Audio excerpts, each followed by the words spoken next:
dependent on public transportation. And it's a sad state of affairs when the people who depend on the service got to stand there and wait 2 hours sometimes for a bus to come, but you're serving people every 15 minutes just to go on a 10-mile stretch. That is a problem. And it's not just a problem here, it's a problem in a lot of the cities that have the BRTs. And their people are rebelling. And the problem is, everybody here seems to think that that's gonna be the save all for transit, but it's not. You're gonna serve people in a 10-mile stretch, but you're gonna lose the people that you have all over the city that actually need the service and will ride the service. I was dealing with transit the last time we had the issue, and we never regained those people that we lost in. They haven't come back. Because every time you come in, it's always cut service this, cut routes here. Oh, we're gonna give you this and this gonna make it better, and all it does is make it worse for everybody else. And it's not right. And I think everybody in this administration and this board, and I'm not stopping here, I have asked for a meeting with the mayor. Because it seems that the citizens don't count anymore. At least not all of the citizens, not the citizens in the community. I live in North Birmingham, Collegeville, Center Point, Pratt City, Ensley, South Powder, Titusville. Those people are dependent on buses to get back and forth to work. And y'all are willing to jeopardize their job in order to sit here and say, oh, you got a BRT that runs every 15 minutes successfully. And it is not fair to us. And I think everybody in this room ought to feel some sense of guilt, and you ought to feel some sense of compassion for the people that need the service. Because even the Bible said, the poor you will have what you always. And there are some people out here who can have a car, but they choose to ride public transportation because there's nothing wrong with it.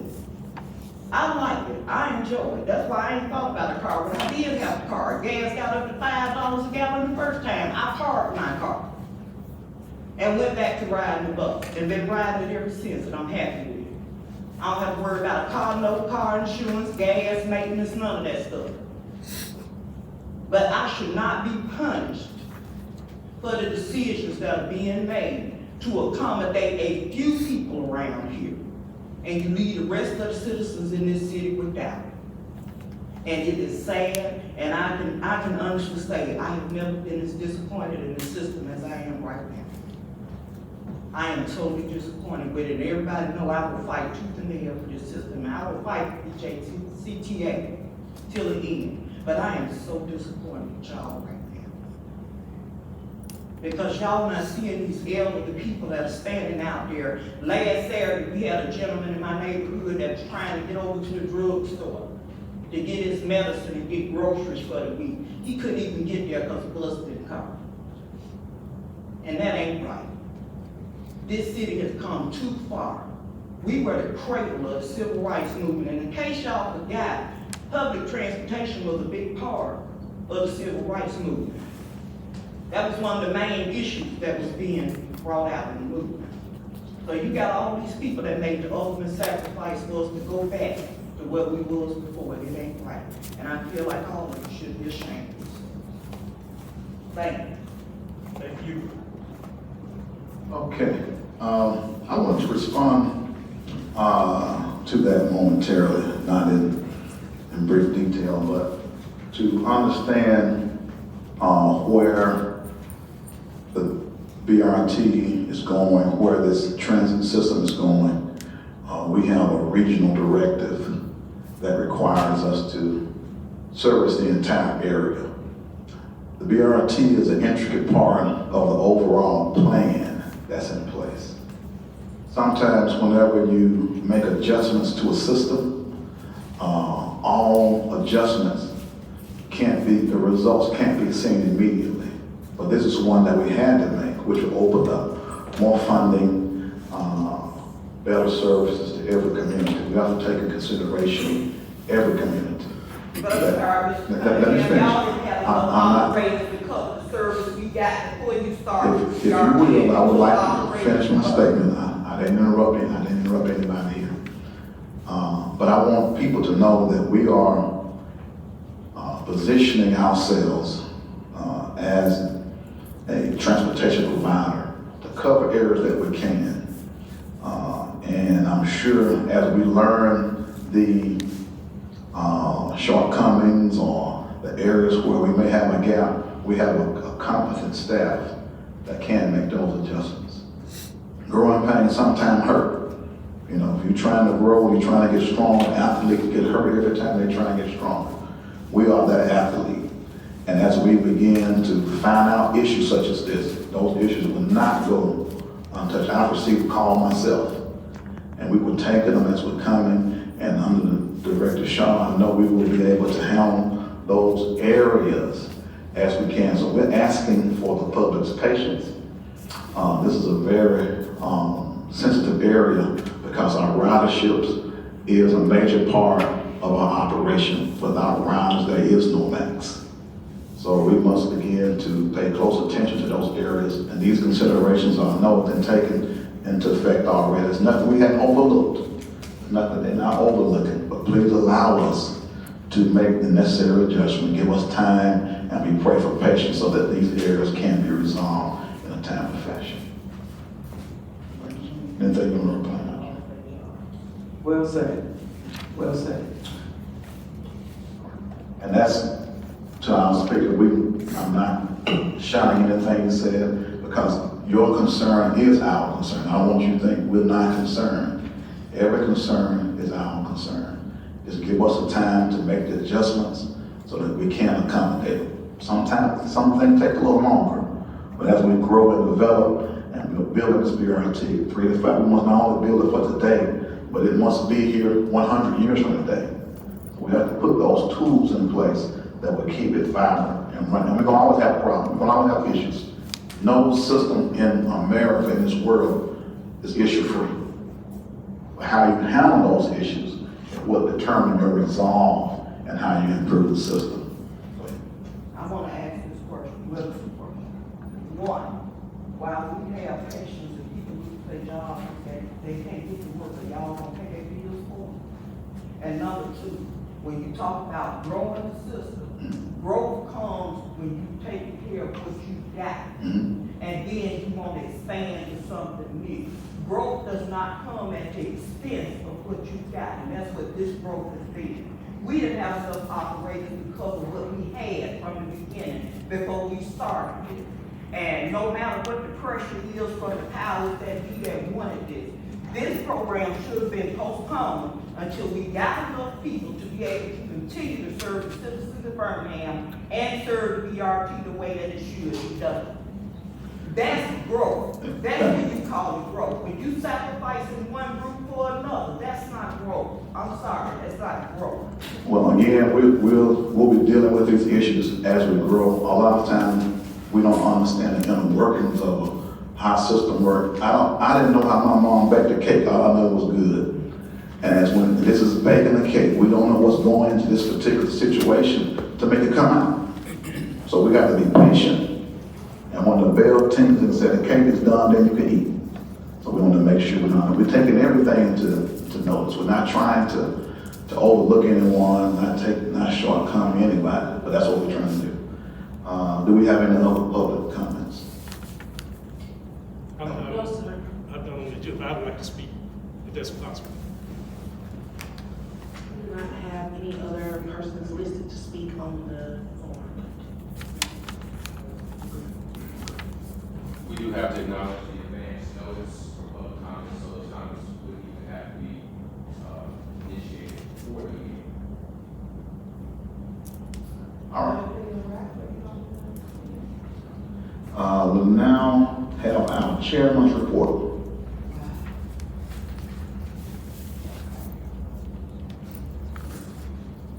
See us after the meeting. You got mine? Had your hand up. Okay. Okay. No. After the meeting. After the meeting. Okay.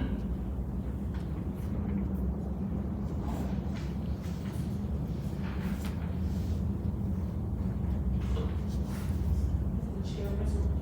Yes, chairman's report. We No, I didn't, thought he might have left some of you all, he didn't leave it in there. Okay, well, that was what my response is. I just want to tell everyone to, as we begin to, grow transit, allow us to make those changes. That's what we want to be able to do. Work with us. Every concern is a great concern, and we can develop a way we can see what those concerns are. Just allow us to work through those. We're not trying to make any excuses, but we do want to develop a resolve. Okay? I want to congratulate everyone on the success of opening the BRT. All the opens were great. I think it's going to be a great improvement. Every element of transit, open door. As you travel, you will see more and more cities have a lot more services, and we have to add them on when we can. What this area will dictate is our affordability to develop that. And as those development come, we have to take the ones that we can, develop it, and then prepare for the next one. And now we have our executive director's report. TKL. I'm sorry, TKL.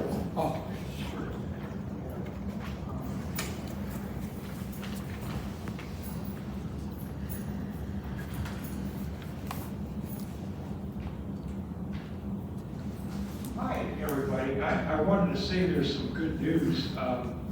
Transit One at Alabama Rise is one of their primary issues this year.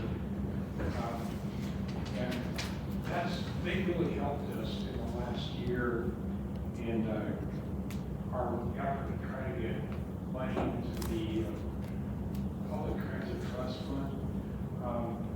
We hope to be able to get that in early in 2023 with the trust, which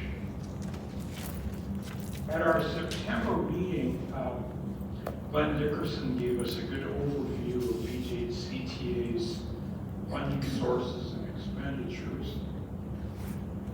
Thanks to Mr. Dickerson and also to Tiffany Thompson for helping us set up the technology in this room for right over there. Thanks. So we can have a hybrid meeting with some members attending in person and others attending on Zoom. It went well.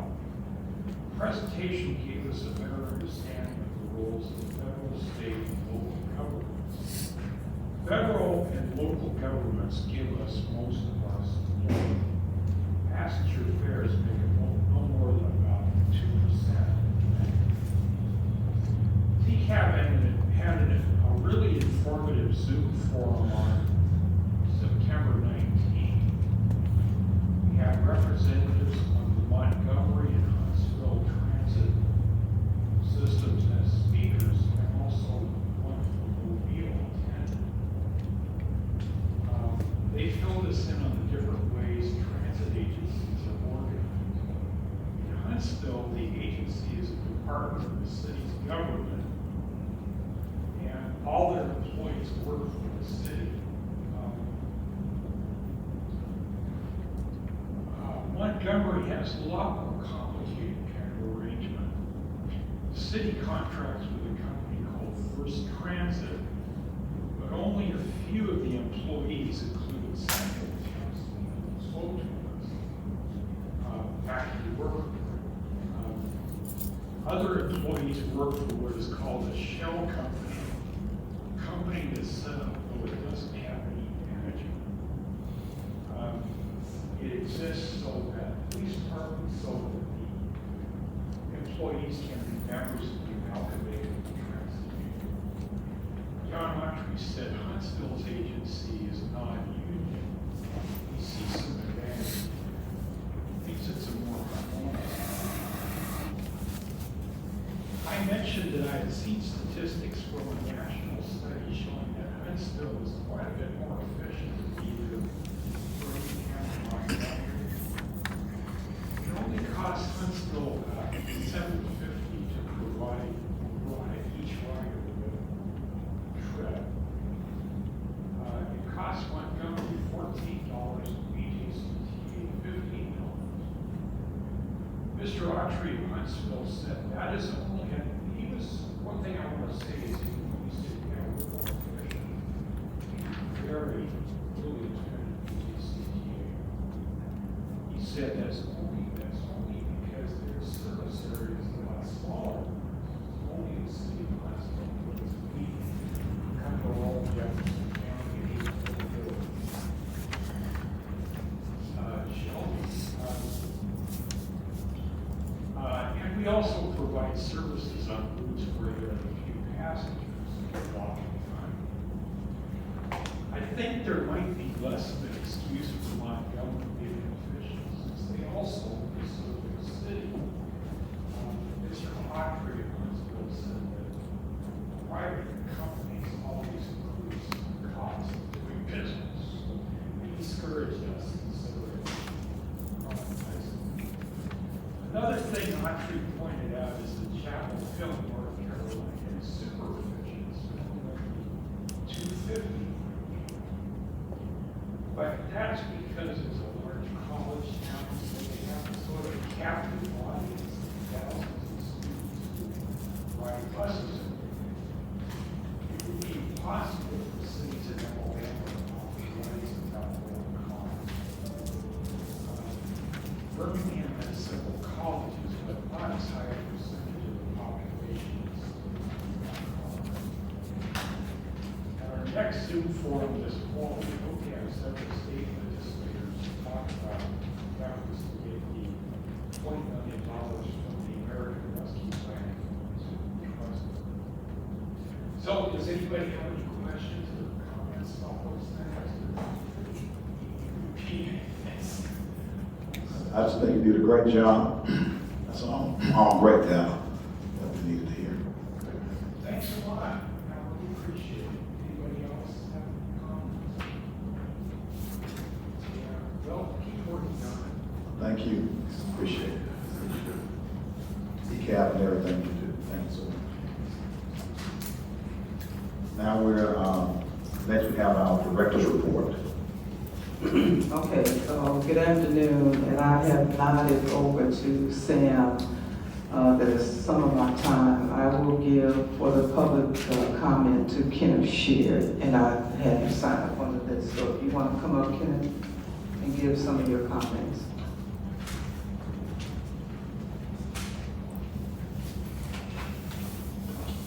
Good afternoon.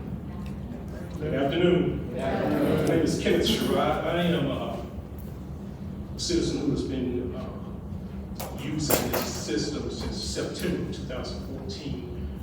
My address is 1021 or 1421 Montclair Road here in Irondale, Alabama.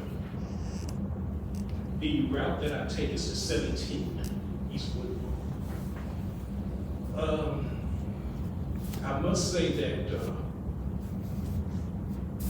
when I started writing the system in 2014,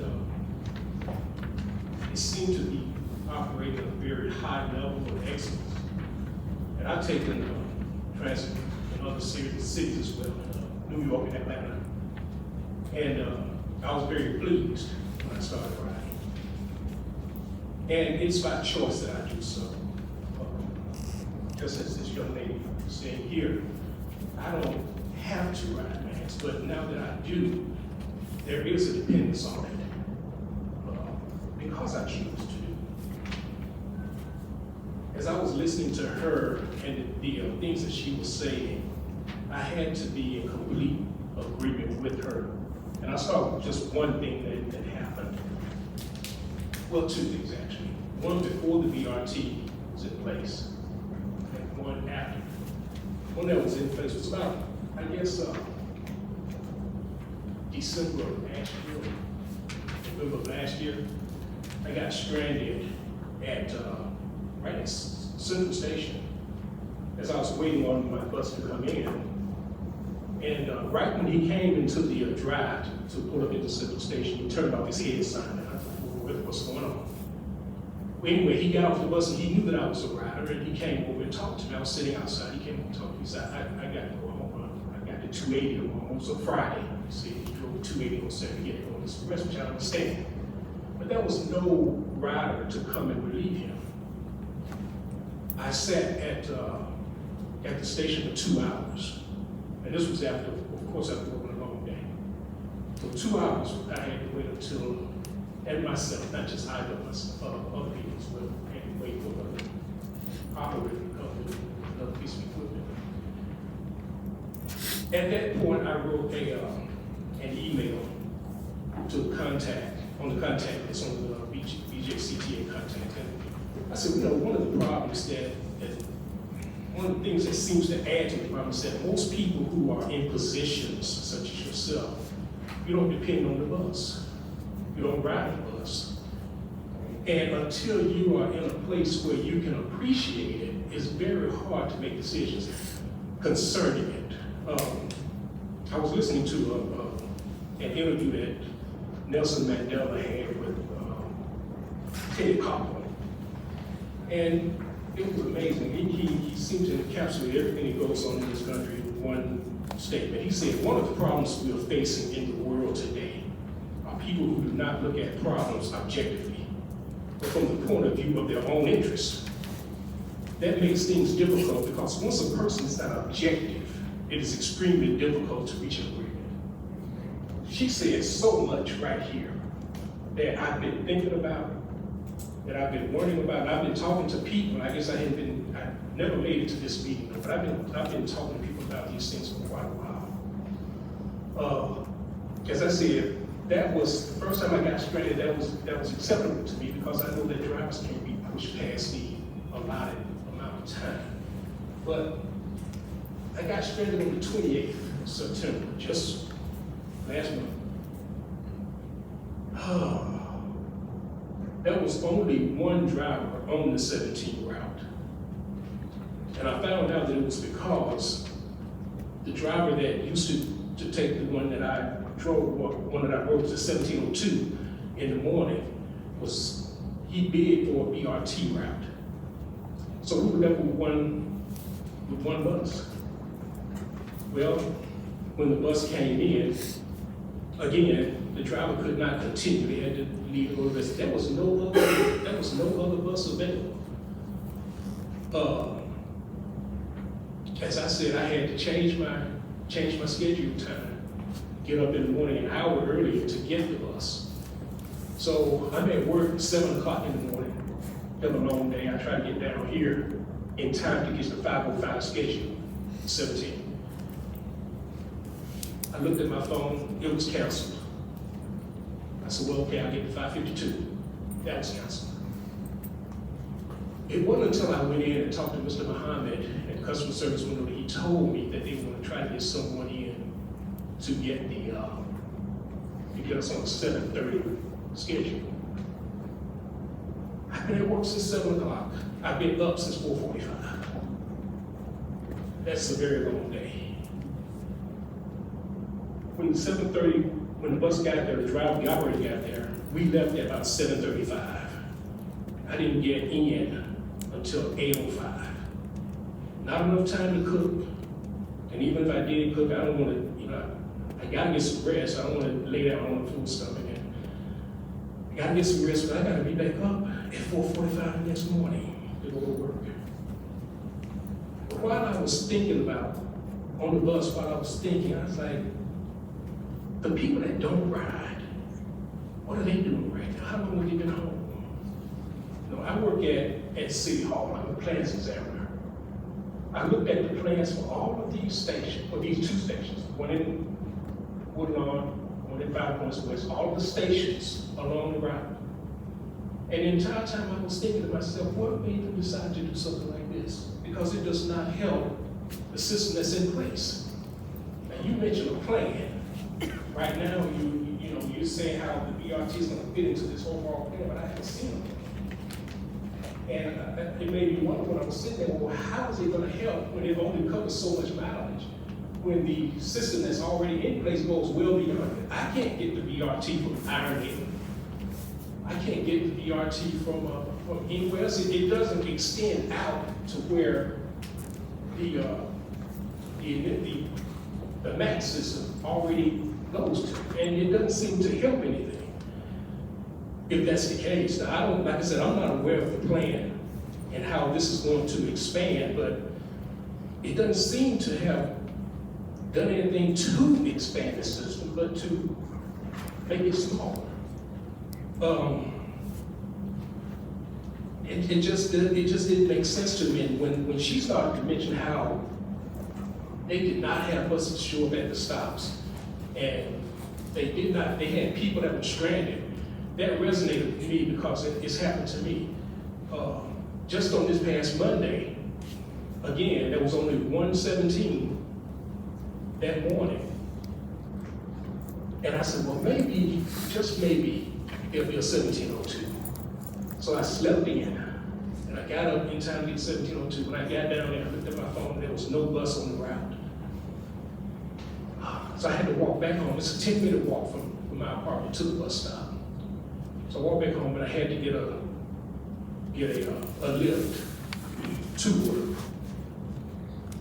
These are things that people who don't depend on it cannot really appreciate and fully appreciate. And I'm not a complainer, but I think that if there's something that's in place, such as a transit system, such as the one that we have, where it should operate at a higher level of excellence than this. And even on the way to this meeting, I thought about a couple of things that my grandfather told me when I was just a little boy.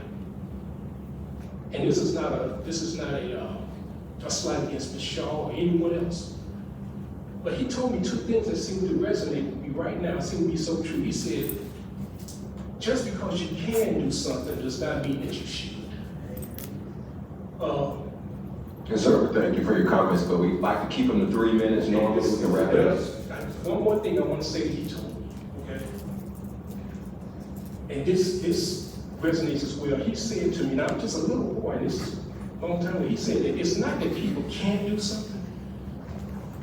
Usually it's because they don't want to. And he said that the decision that they make to not want to is based on either an economic issue, a political issue, or racial issue. And he told me that when I was a little boy, and I see that so much now. And I'm just wondering, what is it going to take for the masses to have what they need when it comes to anything? What is it going to take? This is an opportunity for banks to do what's right by the people who use banks, which is to go ahead and somehow, now ERT is not a problem, I understand, but it needs to be incorporated into the system that we have in such a way that no one's going to be left stranded.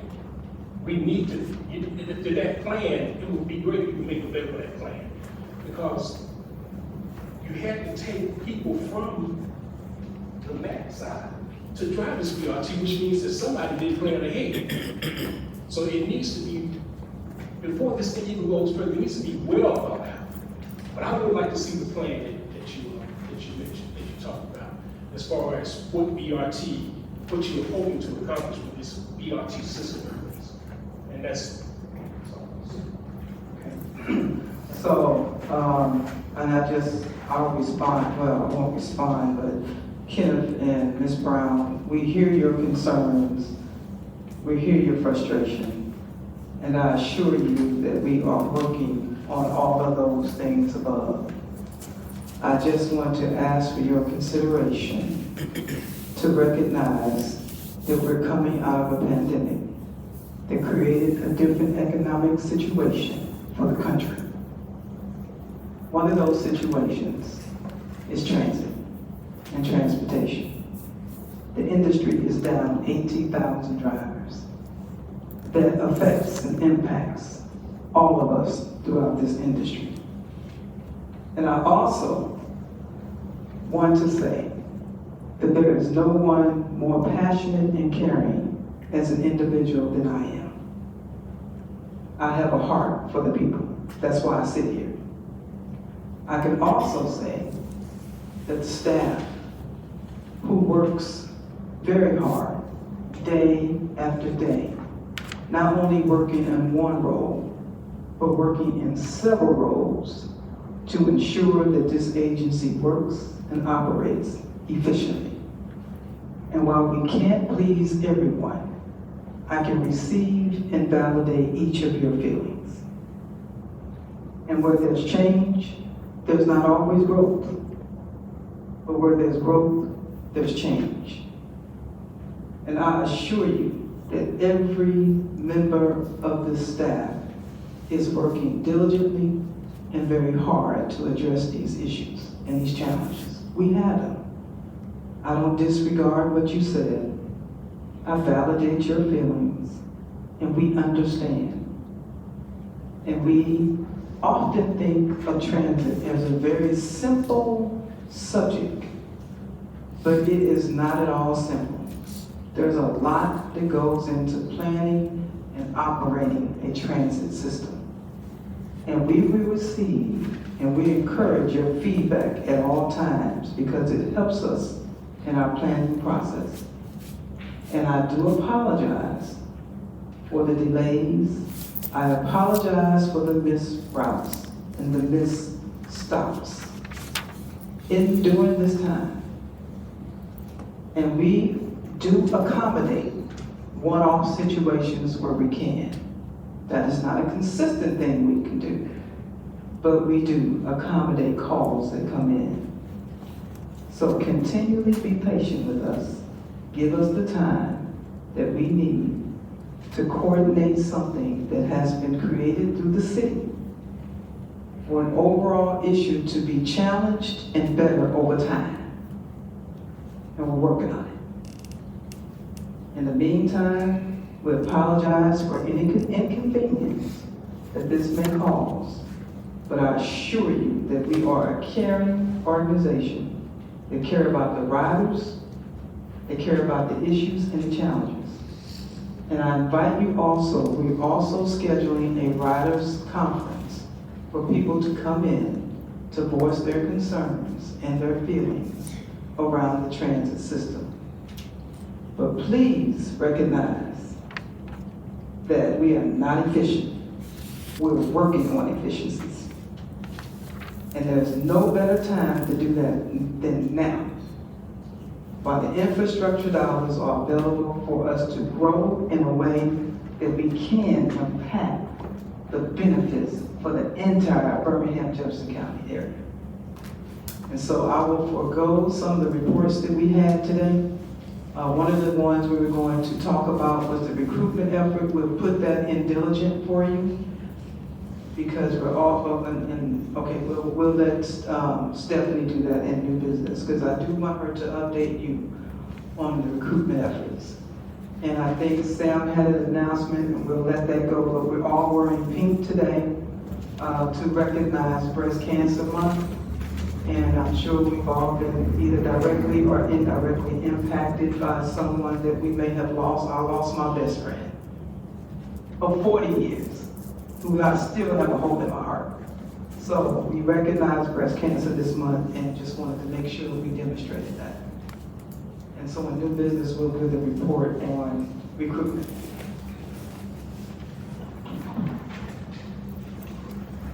Thank you, Director Shaw. Thank you, Mr. Sherrod, and Ms. Brown, for the concern. Thank you all, and help us acknowledge, for helping us acknowledge breast cancer awareness. We appreciate that so much. We're now to our calendar. We do have one change to the calendar, and I just want to allow Director Shaw to explain. Chair coming in, I was just asked if there's any discussion about the consent calendar prior to voting, and the discussion we make first, and then we can proceed to voting on the consent calendar. So we have one change for consent.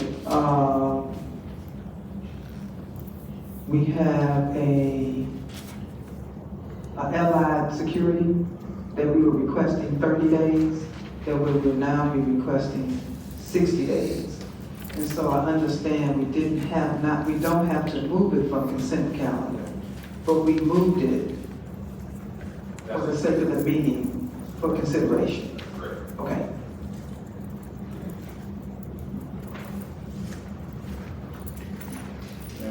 Reference on this issue that time taker change from 30 to 60 days. And Any unreadness on this issue?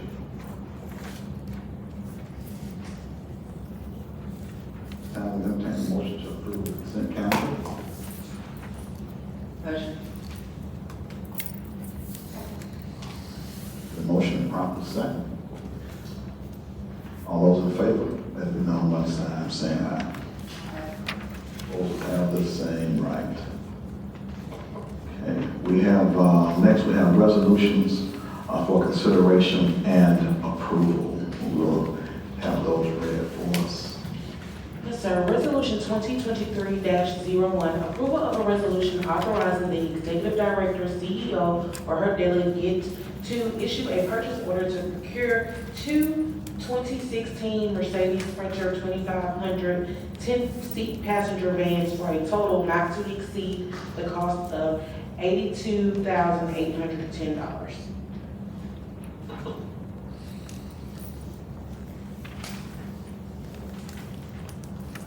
Is there a motion to address this particular resolution?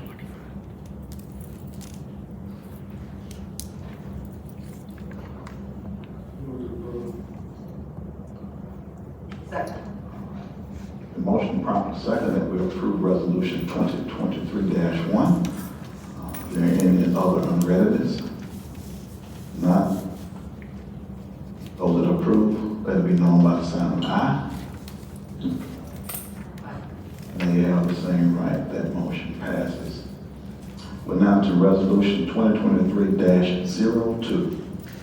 Resolution 2023-02, approval of a resolution to authorize the executive director or her delegate to enter into a 60-day contract extension with Allied Security to provide armed security services for BJCTA at a rate of $22.41 per hour for armed security guards and $33.73 per hour for armed security supervisors. Do we have a motion to accept this resolution, please? It's resolution 2023-02. So moved. Properly moving second that we approve resolution 2023. All those in favor? All right, motion passes. Okay. And now we're down to old business. Do we have any old business?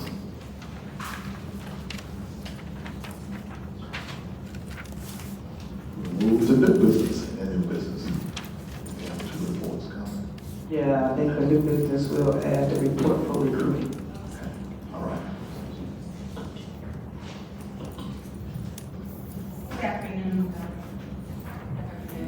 Afternoon.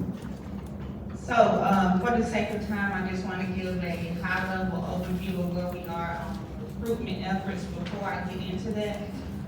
Director Shaw tasked the team with developing a task force surrounding 3 different initiatives. And so those initiatives are recruitment, retention, and training.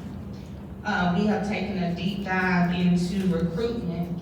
And last week we started a job fair. It started on Wednesday, September 28th. It's gonna run through October 14th. Excuse me. We may be extending that, more than likely we will be extending that later on in the month as well as we get opportunities posted. But here's what we've done so far. So in terms of recruitment initiatives, we had the job fair, and from that job fair, we have hired 24 individuals. So, and that breaks down as 7 fixed route operators, 13 paratransit operators, 1 facilities tech, and 3 customer care associates. So that would help us with some of the issues that we heard today. Also, we have hired a new recruiter. That recruiter will start on October 17th. We are participating in the Birmingham Career Center Job Fair. We have large employers like Alabama Power, Spire Energy, and others who will be present. And that's an opportunity for us to highlight the openings that we have that have not been filled in past years, and we have an opportunity to fill those openings. Also, Tiffany, I want to give her some kudos for working very hard with the Salvation Army. There's a contract that we're looking at for their workforce development program, which will be similar to what Director Davis has done with the Dannon project, where we have a program where drivers are trained and orientated on how it is to work in transit, and they're given an opportunity to get CDL licenses, etc. And so you'll hear more about that during committee meeting and where we are with that program. Also, Sam has done an excellent job on our marketing and advertising campaign to help with recruitment. So we have platforms and announcements across social media, radio ads, and then we have banners at each facility, at Central Station here, you may have seen it downstairs, and then at our East and West Transit Center. And we're also looking at wrapping a bus, notifying the public that we're hiring for various opportunities, and also placing advertisement ads in our bus shelters. So I know that was quick, but any questions about any of that? So we're also holding we sent out a press conference right after the BRT launched to hold the on-site effort for people to come in and fill out an application. And I think we've gotten quite a few people in. And how many have come in that we actually hired? So actually, we have hired 24, and again, that's 7 fixed route, 13 paratransit operators, 1 facilities tech, and 3 customer service associates.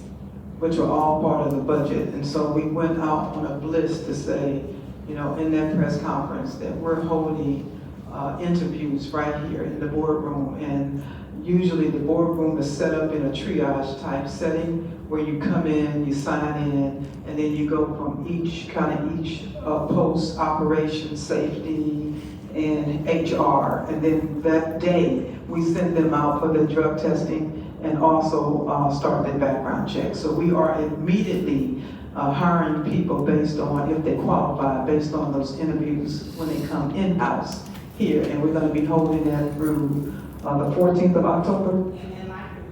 And we'll be extending that probably up to November. So we're getting good feedback and good, it's actually working where they're coming in off, you know, from various places and coming. We're not waiting on recruitment efforts other places. We're allowing people to come directly into the company. And then one other new business I wanted to mention in my executive report was, since I have now been here a year, and I have seen the shakeout of this is gonna come up in our FY23 reorganization plan. I do wanna at least acknowledge the fact that I've changed the reporting structure somewhat to accommodate some of the challenges we're having in the operations around ridership, around the routes and things of that nature. And so I have moved Mr. Alford over to the COO position that has been vacant for a while. I've deleted the chief administrative role, which is something that I was inherited and actually would not have preferred anyway, but I wanted to wait at least a year before I started to make those changes for the FY23 plan, which you'll see more of. And then we made Stephanie Walker the chief of staff. So I changed the chief administrative role to a chief of staff. All who was previously reporting to Gerald Alford will now be reporting under her, and her former role as compliance chief. That department now will be a department under the chief of staff.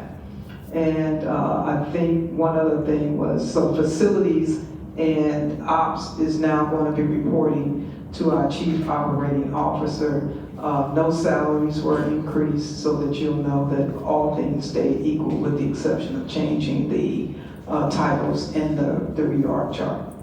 And so we think that will better align the things we need to concentrate on now that are critical to the company.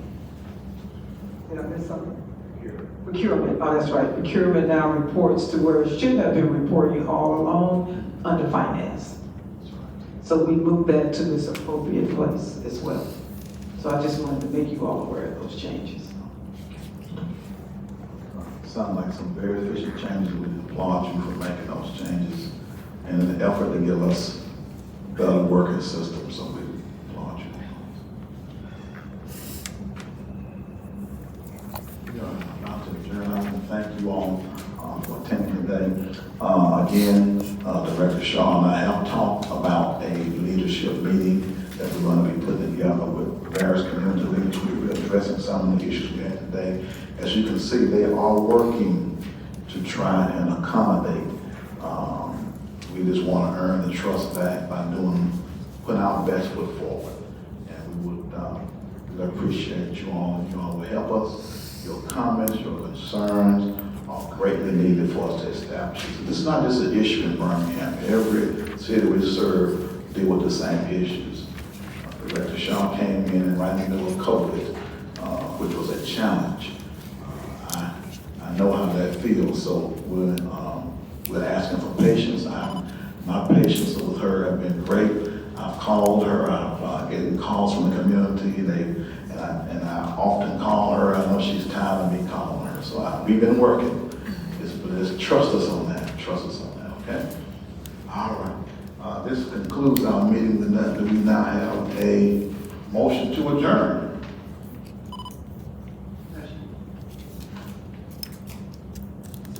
Motion. Oh, man, second. Me get